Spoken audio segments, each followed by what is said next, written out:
আসসালামু আলাইকুম মিনাসাং কন্নিচিওয়া রনিস নিউঙ্গেরি কেয়ার নো রনিদিস।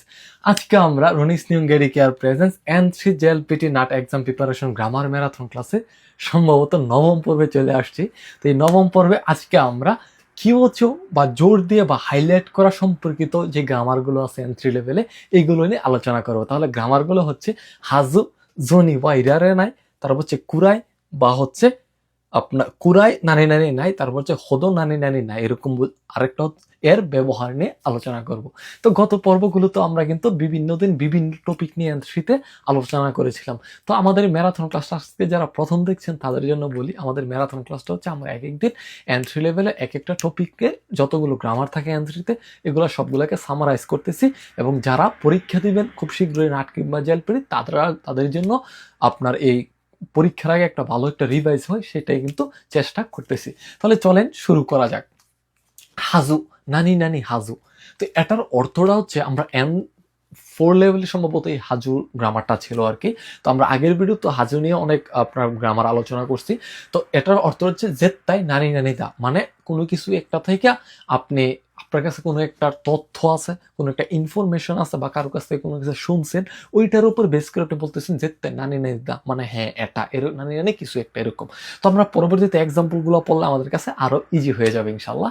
তো এখানে আপনাদের গঠনটা একটু আপনারা দেখে নেবেন। হ্যাঁ, আমি যেহেতু আমরা একটু স্পিড রাখাতে হবে, আমি এত বিস্তারিত যাচ্ছি না। ইনশাল্লাহ যারা আরো বিস্তারিত দেখতে চান বা এন্ট্রি শিখতে চান প্রথম থেকে, আমরা জেএলপিটির পরে আমরা বেসিক থেকে ক্লাস দেবো ইনশাল্লাহ ইন্টারনেটে, আপনার ফেসবুক কিংবা ইউটিউবে, তখন চাইলে দেখতে পারবেন। তো এখন দেখেন আমরা কিছু এক্সাম্পল সলভ করি।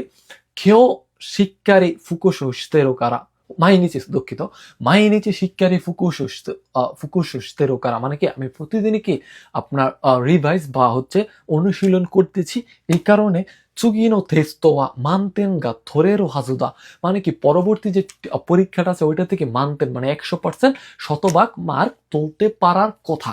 মানে কি তার কাছে একটা যে এভিডেন্স আছে, এভিডেন্সটা কি সে প্রতিদিন কি এখানে অনুশীলন করতেছে বা পড়তেছে, যার কারণে এই এভিডেন্সের উপরে বেস করে সে বলতেছে কি আমি এবারের পরবর্তী যে টেস্ট ওই টেস্ট থেকে আমি শতভাগ মার্ক তুলতে পারবো, এটাই বোঝাচ্ছে আসলে। তারপর আমরা দেখি খিনো নো ইয়োরোনি জুম্বেশিতা কারা, মানে কি গতকালকে রাতে আমি রেডি করেছি, এজন্য কি খাবার নোনাকানে কিউকাশোগা আরো হাজুদা, মানে কি বইয়ে আপনার ব্যাগের ভিতরে বই থাকার কথা। ধরেন আপনি স্কুলে গেছেন, যাই দেখতেছেন আপনার ব্যাগ খুলে যে বই নাই, আপনার মনে হইতেছে কি যে আপনি কালকে রাত্রে রাখছেন, যার কারণে এখানে থাকার কথা, ঠিক না? তো ওইটাই আসলে বোঝাচ্ছে আর কি। তো এই ছিল আসলে এই হাজুর অর্থ। তো আমরা পরবর্তী গ্রামারে যে আপনারা চাইলে নিচের এক্সাম্পলটা দেখে নিতে পারেন। তো এটা হচ্ছে নানি নানি জুনি বা ইরারে নাই। আমরা গত পর্বের ভিডিওতে বা এর আগের পর্বে পড়ছিলাম না জুনি, মানে কি কোন নাইদের মতো, যে গোহানো থাবে নাইদে গাক্কো ইকিমাস, গোহানো থাবে জুনি গাক্কো ইকিমাস, এভাবে পড়ছিলাম না আমরা। তো নাইদেরটা হচ্ছে ছিল কি আপনার ক্যাজুয়াল, আর হচ্ছে আপনার জুনিটা হচ্ছে আপনার ফর্মাল বা আপনার লেখালেখি এসবের ক্ষেত্রে ব্যবহার করা হতো, ঠিক না? তো এই জুনিটা দ্বারা কোনো কিছু বোঝায় দুষ্টেমো নানি নানি তেসিমাও, মানে আপনি নিজেকে কন্ট্রোল করতে না পেরে কিছু একটা না কইরা থাকতে পারেন না বা কইরা ফেলেন, এরকম একটা অর্থ বোঝায়। তো আপনারা গঠনটা একটু দেখে নেবেন। এই ক্ষেত্রে গঠনের ক্ষেত্রে আপনার বার্বের যে নাইফ্রমটা আছে, নাইফ্রমের নাইকাইটটা আপনার জুনিওয়া ইরারে নাই ব্যবহার হবে, এবং একটা একটু এক্সেপশনাল একটা আছে কি আপনার সিনা, এটা হচ্ছে সেজুনিওয়া ইরারে নাই হবে, এখানে সিজুনিওয়া হবে না, সেজুনি হবে, ঠিক আছে? এই জিনিসটা মাথায় রাখেন। তো আমরা একটা এক্সাম্পল সলভ করলে আর একটা অর্থটা আর একটু ইজি হয়ে যাবে। থমোদাচিগা ক্ষমাত্তেরো নো মিতারা, মানে কি আমার বন্ধু কি আপনার ক্ষমাত্তেরো, মানে কি একটা বিপদে পড়ছে এটা দেখলে কি থাসুকে জুনি ওয়া ইরারে নাই, আমি কি তাকে হেল্প না করে থাকতে পারি না।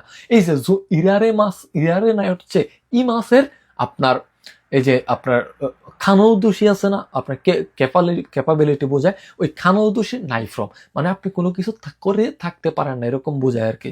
জুনি ওয়া ইরারে নাই, মানে কি না করে তাকে কি হেল্প না করে থাকতে পারছি না, এরকম বোঝাচ্ছে। তারপর আমরা দেখি ওমোশিরোই মাঙ্গা ও মিৎসুকেরুতো, মানে কি আমি যদি একটা খুব ইন্টারেস্টিং বা মজাদার একটা আপনার মানগা মানে কি কমিক বুক পাই, মিৎসুকেরুতো সাইগো মাদে ইয়োমাজুনি ওয়াইরারে না, মানে কি শেষ পর্যন্ত আমি এটাকে না পড়ে থাকতে পারি না, মানে কি পুরাটা পইরা শেষ করে দোষ তেমস তেসিমাও, মানে যত যাই হোক আপনি এটা কইরা ফেলেন। আসলে এটার অর্থটা এটাই বোঝায় আর কি, মানে কি কোনো কিছু না কইরা থাকতে না পারা, এরকম বোঝায় আর কি। তো পরবর্তী গ্রামারটা দেখি। কুরাই নানি নানি নানি কুরাই নানি নানি ওয়া নাই। তো আমরা গত পর্বে আমরা কুরাই এবং হদুর পার্থক্যটা পড়ছিলাম আপনাদেরকে। তো এটার ক্ষেত্রে এই ক্ষেত্রে আমরা আপনার পরবর্তী গ্রামারটা হদ ওয়া নাই, আর এই গ্রামারটা হচ্ছে কুরাই ওয়া নাই। তো এই দুইটা নিয়ে আলোচনা করব। ওই আগের মতোই ব্যবহার, কিন্তু জাস্ট এখানে ওইটা হচ্ছে ছিল, এটা হচ্ছে নেগেটিভ বুঝাইবো, এটা হচ্ছে পজিটিভ বুঝাইছে। কিরকম আমি বুঝাই, নানি নানি গা ইচি বান্দা মানে হচ্ছে কিছু একটা বলবেন, দুইটা জিনিসের তুলনা করবেন, ওই তুলনা করার ক্ষেত্রে একটার সাথে আরেকটা তুলনা করে একটাকে একটু বড় করবেন বা ওইটারে আপনি জিতিয়ে দিবেন, এরকম কিছু একটা বুঝাবে। অর্থটা আমি বুঝাইতেছি আবার। তো গঠনটা আপনারা একটু দেখে নেবেন। এখন আমরা এক্সাম্পলে যাই। নাৎসু ইয়াসুমিনি তোমেদাচি তো রিও কোনে ইকু কুরাই মানে কি আপনার গ্রীষ্মকালে বন্ধুর সাথে ভ্রমণে যাওয়ার মতো থানুশিকত ওয়ানাই মানে কি এর চাইতে আনন্দদায়ক কিছু নাই। তো ওভারঅল আপনার অর্থটা আসতে গেছে কি যে আপনার গ্রীষ্মকালে বন্ধুর সাথে ভ্রমণে যাওয়ার মতো মজার বা আনন্দদায়ক কিছু নাই, এটাই বোঝায় আসলে। মানে যে মাত্রাটাই কুরাই দ্বারা কি মাত্রা বোঝায়, যে মাত্রাটা কি আপনার এই বন্ধুর সাথে আপনার যে ভ্রমণে যাওয়ার যে মাত্রাটার সাথে থানুশিকত মানে এর চাইতে আপনার আনন্দদায়ক কিছু নাই, এটাই বোঝায়। তারপরে দেখি ওকা সাঙ্গা সুকুত্তে কুরেতা খারে কুরাই ঐশী রেও রেওয়া হোকা নেওয়া নাই মানে মা আমাকে বানিয়ে সুকুত্তে করে তা মানে বানিয়ে দেওয়া যে খারেটা রিওরি খাবার, এটার মতো এই পরিমাণে বা এই মাত্রায় আপনার রিওরি অন্য হুকাওয়া নাই, অন্য আর নাই, এটাই বোঝাচ্ছে। তার যে অনুভূতিটা, এই কুরাইটা হচ্ছে আপনার অনুভূতি বা নিজের কোনো কিছু অনুভূতি আবেগ নরম করে বলার ক্ষেত্রে আমরা কুরাইটা ব্যবহার করব। আর পরবর্তী গ্রামার যে হদটা আছে, হদটা হচ্ছে কোনো কিছু আপনার হচ্ছে জোর দিয়ে কোনো কিছু বলার ক্ষেত্রে বা কোনো কিছু লেখার ক্ষেত্রে, এই ক্ষেত্রে আমরা হদটা ব্যবহার করব। এটা হচ্ছে আপনার কোনো কিছু শক্ত বা কোনো কিছু লেভেল তুলনা করা বা কোনো কিছু জোর দিয়ে বলা, সেই ক্ষেত্রে আমরা এই হদটা ব্যবহার করবো। এটাই হদ এবং কুরাইয়ের সাথে পার্থক্য আর কি। তো এটার অর্থ এরকম, নানি নানিকা ইচিবান, নানি নানি ইচিবান্দা এরকম। তো এটার আপনার গঠনটা দেখে নেবেন। আমরা এক্সাম্পলে যাই। নিহন নাৎসুয়া মানে কি জাপানের আপনার যে গ্রীষ্মকাল, খিও খিও হদ আতসুই হিওয়া আরিমাসেন মানে কি জাপানের গ্রীষ্মকালে আজকের মতো মানে বাস্তবতা বোঝাচ্ছে। এর আগেটা ছিল নিজের একান্ত অনুভূতি, আজকেরটা বোঝাচ্ছে কি এখন হদটা বোঝাচ্ছে কি বাস্তবতা। তো নিহন নাৎসুয়া মানে জাপানের গ্রীষ্মকালটা কি খিও হদ আজকের মতো গরম দিন আর নাই, এরকম বোঝাচ্ছে যে বাস্তবতার যে তুলনাটা এটা করতেছে এবং শক্তভাবে বলতেছে। তারপর দেখি খাজু কোনো ও এ হদ কোকরো জুয়ে মনে ওয়া আরিমাসেন মানে কি ফ্যামিলি বাস্তবতা কি যে ফ্যামিলির সাপোর্টের মতো কি কোকরো জুয়ে আপনার নিজেকে স্ট্রং মানে নিজের আহ মনটাকে স্ট্রং হওয়ার মতো আর কোনো কিছু নাই।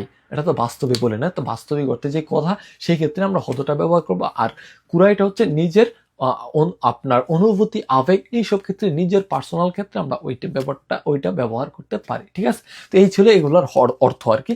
তো পরবর্তী আমরা 4টা গ্রামার ছিল, আজকে 4টা গ্রামার আলোচনা করলাম। এখন আমরা এই 4টা গ্রামার দিয়ে পরীক্ষার মধ্যে যেভাবে প্রশ্ন আসে জেলপের স্টাইলে এগুলো আলোচনা করবো। এগুলোর মধ্যে আরো যে পার্থক্য এগুলো একটু ডিপলি আলোচনা করবো। দেখেন খালেওয়া মাইনিচি ইস্যুকেম্মে রেনশো উস্তেরো কারা। দেখেন আপনারা আবার বলতে পারেন যে ভাই আপনার এখানে হিরাগানা দেন নাই কেন বা উপরে ফুরিগানা দেন নাই কেন, কাঞ্জি তো সবাই পড়তে পারে না। তো ভাই দেখেন এখন আমি যে পড়তেছি না, আপনি ভিডিওটা দেখতেছেন, দেখে আপনি এই জিনিসটা শিখবেন। একবার দুইবার দেখলে আপনি এই জিনিসটা আপনিও পড়তে পারবেন। আমি যদি এখানে ফুরিগানা দিই আপনি আজীবনও আর এটা শিখার চেষ্টা করতেন না। তা আমি আপনাদেরকে একটু চেষ্টা করতেছি জাপানিজ স্টাইলে, মানে জাপানের যেভাবে স্কুলগুলোতে পড়ায় এইভাবে আপনাদেরকে একটু পড়ানোর জন্য আর কি, যেন আপনারা জাপানের পড়ার সাথে আপনারা একটু ম্যাচিং হয়ে যান। দেখেন খারেওয়া মাইনিচি সুকে রেনশো উস্তেরো কারা মানে কি সে প্রতিদিন প্র্যাকটিস করতেছে, মানে সর্বোচ্চটা ইস্যুকেন মানে নিজের সর্বোচ্চটা দিয়ে এফোর্ট দিয়ে সে প্র্যাকটিস করতেছে। এই জন্য শিয়াই দে মাকেরু ডেশ ডেশ, মাকেরু মানে কি আপনার কি করে হাইরে যাওয়া এরকমটা, হাজুগা নাই হাজুদা মাদেদা হদওয়া নাই। তো এখানে যেহেতু আপনার প্রতিদিন রেনশো করতেছে তাহলে কি, যেহেতু সে প্রতিদিন প্র্যাকটিস করতেছে সে তো আপনার ইয়াতে আপনার কি বলে খেলাতে সে তো হারার কথা না, ঠিক না? তো কথা নাই শব্দটাকে আমরা কি বলে হাজু মানে কথা, হাজু দেওয়া নাই মানে কি কথা না, হাজুগা নাই। তো এখানে কি, এখানে এভিডেন্সটা নিয়ে সে বলতেছে এটা সে কি এখানে হারার কথা না, এটা সঠিক উত্তর হবে এ নাম্বার। যদিও আমরা এই পরীক্ষা এই গ্রামারিক্যাল রুলসে হাজু পড়ছি, বাট এখানে যেহেতু বলতেছি কি আপনি বাস্তবে করতে বলেন, যেহেতু সে প্র্যাকটিস করছে, যেহেতু যে হারার কথা না, এটাই বোঝাচ্ছে কি শিয়াই দে মাকে এরূপ হাজুগা নাই, হারার কথা না, এরকমটাই বোঝাচ্ছে। তারপর দেখি ওমোশিরো এই গা ও মিৎসুকেরও তো, মানে কি আমি যদি কোনো ইন্টারেস্টিং ছবি খুঁজে পাই, সাইগো মাদে মি, এই যে পড়লাম একটু আগে, মি যেহেতু আছে তাহলে কি না দেখে থাকতে পারি না, এটার জাপানিজ কি মিজোনি ওয়া ইরারে নাই, তাহলে এখানে যেহেতু মি আছে আমরা কি জোনি ওয়া ইরারে নাইটা বসাই দিলে কিন্তু সঠিক উত্তর হয়ে যায়। তো সঠিক উত্তর হচ্ছে 1 নাম্বার।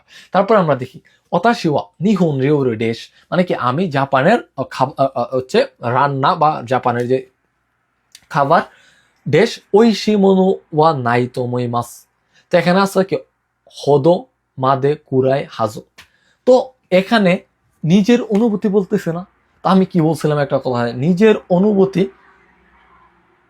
যখন আপনি বলবেন সেক্ষেত্রে কি আপনি কুরাইটা ব্যবহার করবেন, ঠিক না? হদো সেক্ষেত্রে আমরা ব্যবহার করি না, তো সেক্ষেত্রে আমরা যার কারণে এখানে আমরা কুরাইটা ব্যবহার করবো কি অতাশিওয়া নিয়ন রিওহরি কুরাই ওইশি মনো বা নাই তো অমই মাস, মানে কি জাপানের এটা তার নিজের কাছে নিজের অনুভূতি বলতেছে, নিজের প্রেডিকশন থেকে বলতেছে যে আমার কাছে কি জাপানের মতো, জাপানের খাবারের মতো ঐশি রিওরি সুস্বাদু খাবার আর নাই, এটা বোঝাচ্ছে। তারপর আমরা দেখি রিওরিগা জৌজোনা খারেওয়া ফান্ডেস জীবন দে ইয়াকো কতগা দেখি মাস, মানে কি আপনার এই ছেলেটা যা আপনার রান্না করায় দক্ষ, ছেলেটা কি পা হদো জীবন দে, মানে কি পানও, মানে সবাই তো আর আপনার পান তো আর বানাইতে পারে না, সবাই সাধারণ খাবার বানাইতে পারে, তো এটা কি জোর দিয়ে বা শক্তভাবে বলতেছে কি সে রুটিও বানাইতে পারে, এরকম রুটিও পুড়তে পারে, একে ইয়াকো মানে পান বানানো এরকম কিছু বোঝা, যে পান বানাইতে পারে সে, এটাই বোঝাচ্ছে। তো এই ছিল আসলে পার্থক্য, এখানে সঠিক উত্তর হবে হদো, কুরাই হবে না, কারণ যেহেতু নিজের কথা নিজের অনুভূতি বলতেছে না, একজন বাস্তবতা একটা মানুষের কথা বলতেছে, সে কারণে। তো এই ছিল আলোচনা, ইনশাল্লাহ পরবর্তী ভিডিওতে আমরা এনথ লেভেলের অন্য কোনো একটা টপিক ধরে এবং ওই টপিকের সবগুলো গ্রামার নিয়ে আলোচনা করব। তো আশা করি আপনারা কিছু না কিছু বুঝতে পারতেছেন, আপনারা না বুঝলে আমাকে যে পার্সোনালি আপনারা কমেন্টও করতে পারেন বা ইনবক্সও করতে পারেন। তো যারা একেবারে বেসিক আছেন ইনশাল্লাহ জেলপেটির পরে আমরা বেসিক থেকে একবারে ক্লাস শুরু করব, তখন চাইলে দেখতে পারেন। তো পরবর্তী ভিডিও দেখার আমন্ত্রণ জানিয়ে আজকের ভিডিও এখানে শেষ করছি। আসসালামু আলাইকুম।